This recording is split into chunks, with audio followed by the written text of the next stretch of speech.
அவருக்கு வந்து ஒரு எலெக்ஷன் மோட்டிவ் இருக்குது. நம்ம பார்க்குறோம் பராசக்தியில் நீங்கள் கேட்டீங்க, பராசக்தி படத்தில் பாலிடிக்ஸ் இருக்குதா, அப்போ பொலிட்டிக்கல் கெயின் இருக்குதான்னு. ஜனநாயகம் படத்தில் அந்த அட்டம்ப்ட் இருக்கும், வெரி ஆப்வியஸ்.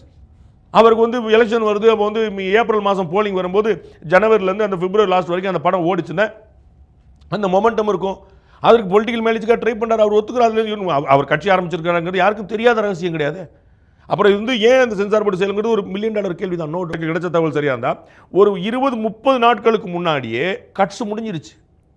யூஏ ப்ரிஸ்கிரைப் பண்ணிட்டாங்க, ஓவரலாக சொல்லிட்டாங்க, அதை ஏற்றுக்கிட்டாங்க. அதுக்கப்புறம் சத்தமே காணும், சர்டிஃபிகேட் கொடுக்கப்படலை. அப்புறம் திடீர்னு ஒரு நாள் மெயில் வந்து போட்டு தான் அவங்க கோர்ட்டில் சொன்னது. அவங்க வந்து மெயில் வந்து நாங்கள் வந்து ரிவ்யூ கமிட்டிக்கு அனுப்பியிருக்கோம். அப்போ ரிவ்யூ கமிட்டி எப்போ ரிவ்யூ கமிட்டி போடுங்க, ஒன்றும் பிரச்சனை இல்லை. இஃப் எம் நாட் ராங், பராசக்தியுமே ரிவ்யூ கமிட்டி தான் போயிட்டு வந்துச்சு. ஆர்சி போயிட்டு அவங்க ஈசின்றாங்க, ஆர்சின்றாங்க, ஆர்சிக்கு போயிட்டு தான் வந்துச்சு. அது மாதிரி இதே ஆர்சிக்கு அனுப்பியிருக்க ஒன்றும் பிரச்சனை இல்லையே. இல்லை, ஆர்சிக்கு அனுப்ப சொன்னாங்க, ஆனால் அதை தாண்டி கோர்ட்டுக்கு டைரெக்டாக போயிட்டாங்க அப்படிங்கிற ஒரு பேச்சு. ஆர்சிக்கு எப்போ அனுப்புறேன்னு சொல்லல. ஏன்னா அதுபோல் நான் என்னுடைய தகவல் சரியாக இருந்தால் அந்த யூஏ கொடுக்குறேங்கன்னு சொன்னதுக்கும் ஆர்சிக்கு நாங்கள் அனுப்ப போகிறோன்னு மெயில் வந்ததுக்கும் இடையில கிட்டத்தட்ட ஒரு 20 நாள் ஆயிடுச்சு. அப்புறம் ஆர்சிக்கு அனுப்புகிறோன்னு மெயில் அனுப்பியிருக்கிறாங்க, எப்போன்னு சொல்ல.